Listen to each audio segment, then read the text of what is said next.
బహుజన సాహితీ అకాడమీ జాతీయ అధ్యక్షుడు నల్లా రాధాకృష్ణ నేడు యాదగిరిగుట్ట శ్రీ లక్ష్మీ నరసింహస్వామి ఆలయ ఈవోని కలిసి మొన్న జరిగిన వార్షిక బ్రహ్మోత్సవాలలో శాస్త్ర విరుద్ధంగా వ్యవహరించిన ఆలయ ప్రధాన అర్చకులు కాండూరి వెంకటాచార్యులు వారి సమీప బంధువు కాండూరి శ్రీనివాసాచార్యులపై చర్యలు తీసుకోవాలని వినతిపత్రం అందజేసి వారికి నోటీసులు జారీ చేసి తగిన చర్యలు తీసుకోవాలని డిమాండ్ చేశారు.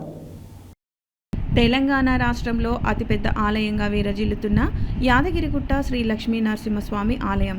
ఈ ఆలయంలో ప్రతి సంవత్సరం అనాదిగా అన్ని ఆచారాలతో శాస్త్రోక్తంగా వార్షిక బ్రహ్మోత్సవాలు అంగరంగ వైభవంగా నిర్వహిస్తారు.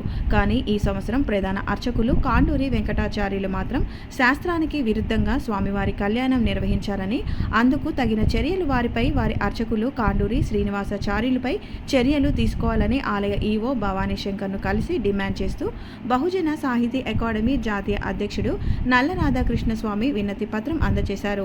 స్వామివారి కళ్యాణం విషయంలో ప్రధాన అర్చకులు కాండూరి వెంకటాచార్యులు వారికి అంటు ఉండగా వారి ఇంట్లో పురుడు పోసుకొని ఉన్నవారు ఉండగా స్వామివారి కళ్యాణం చేయడం శాస్త్ర విరుద్ధం అని అన్నాడు. కావున ఇట్టి విషయాలు దృష్టిలో పెట్టుకొని రాష్ట్రంలో తలమానికంగా విరజిల్లుతున్న యాదగిరి క్షేత్రం తెలంగాణ రాష్ట్రంలో అన్ని ఆలయాలకు ఆదర్శంగా ఉండే దేవస్థానంలో ఇలాంటి సంఘటనలు చోటు చేసుకోవడం ఆచార్య వ్యవహారాలను దెబ్బతీసుకునే విధంగా చేయవద్దని, వారిపై తగు చర్యలు తీసుకోవాలని ఆలయ ఈవోను కోరడం జరిగింది. నా పేరు నల్ల రాధాకృష్ణ, బహుజన సాహిత్య అకాడమీ నేను జాతీయ అధ్యక్షునిగా బాధ్యత నిర్వహిస్తూ ఉన్నాం. జాతీయ కార్యాలయం వచ్చేసి హైదరాబాద్ నాచరంలో ఉంటుంది. ఈరోజు తెలంగాణలోనే అత్యంత పవిత్రమైనటువంటి దేవస్థానమైనటువంటి యాదాద్రి లక్ష్మీ నరసింహస్వామి దేవస్థానం ఆవరణలో ఉన్నటువంటి ఈవో గారి కార్యాలయంకి వచ్చి వారిని కలిసి ఒక రిప్రజెంటేషన్ ఇవ్వడం జరిగింది. ఆ రిప్రజెంటేషన్ ముఖ్య ఉద్దేశము మొన్న జరిగినటువంటి బ్రహ్మోత్సవాల సందర్భంగా ఎవరైతే ప్రధాన అర్చకులు కండూరి వెంకటాచార్యులు మరి వారి సమీప బంధువైనటువంటి కండూరి శ్రీనివాసులు వీరు ఎవరైతే ఉన్నారో ఆచార సాంప్రదాయాలకు విరుద్ధంగా ఆ బ్రహ్మోత్సవాల్లో పాల్గొనడం కానీ, అట్లనే వాళ్ళ ఇంట్లో కురుడు అంటే కొండూరు భార్గవ అనే వ్యక్తికి కుమారుడు జన్మించడం జరిగింది. మరి వీరికి మనమని వరుస అవుతారు. మరి వాళ్ళ ఇంట్లో కురుడు ఉండి మహిళ ఉన్న సందర్భాలలో గుళ్ళో నిర్వహించి ఏ కార్యక్రమాలకు కూడా వాళ్ళు పాల్గొనకూడదు. అట్లాంటిది అత్యంత వైభవపేతంగా నిర్వహించే పండుగ అయినటువంటి బ్రహ్మోత్సవాల సందర్భంగా వాళ్ళు దాంట్లో భాగస్వామ్యం ఏదైతే ఉందో మరి ఆచార వ్యవహారాలకు అది విరుద్ధం. ఇవాళ తెలంగాణలోనే అన్ని దేవాలయాలకు ఆదర్శవంతంగా ఉండే దేవాలయం యాదాద్రి టెంపుల్. మరి ఇక్కడ ఉన్నటువంటి అర్చకులే మరి వాళ్ళు తప్పు చేస్తే మరి వాళ్ళ మీద చర్య తీసుకోవాల్సిన అధికారులు ఎవరైతే ఉన్నారో వాళ్ళకు నిమ్మకు నీరెత్తినట్టుగా ఉన్నారు.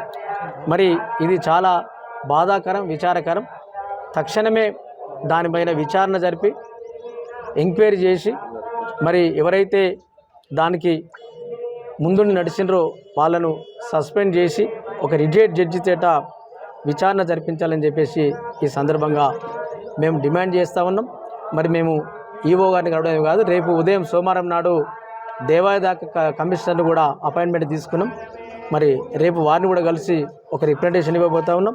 అట్లనే ముఖ్యమంత్రి గారిని, దేవాదాయ శాఖ మంత్రి గారిని కూడా కలిసి మేము వినతి పత్రాలు ఇచ్చి మరి మేము ఒక వారం రోజుల సమయం అడుగుతూ ఉన్నాం. ఈ లోపల కనుక చర్య తీసుకోకపోతే రాష్ట్ర వ్యాప్తంగా అనేక ప్రజా సంఘాలు, అది హైందవ ధర్మ సంఘాలు అన్నిటి కూడా మరి వాళ్ళందరూ కూడా పోగు చేసి పెద్ద ఎత్తున ఆందోళన కార్యక్రమాలు తీసుకుంటామని ఈ సందర్భంగా మీడియా ద్వారా విజ్ఞప్తి చేస్తూ ఉన్నాం. మరి ఈ కార్యక్రమంలో నాతో పాటుగా తెలంగాణ ఉద్యమకాల జేఏసీ రాష్ట్ర కోఆర్డినేటరు టేకి రాజశేఖర్ గారు, అట్లనే Telangana senior citizen JAC chairman Vishnu గారు, అట్లనే విశ్వ హిందూ పరిషత్ నాయకులు కొమ్మగల్ల వెంకటేశ్వర్లు గారు, అనేక ప్రజా సంఘాలు ఒక 30 మంది వరకు మేము ఈరోజు ఇక్కడికి రావడం జరిగింది. ఈవో గారికి రిప్రజెంటేషన్ ఇస్తే తప్పకుండా వారు చెప్పినారు, ఈ సమస్య మా దృష్టికి వచ్చింది, తప్పకుండా దీని మీద విచారణ జరిపి తప్పకుండా చర్యలు తీసుకుంటాము, మీకు సరైన న్యాయం చేస్తామని కూడా వారు హామీ ఇవ్వడం జరిగింది. వారికి ధన్యవాదాలు.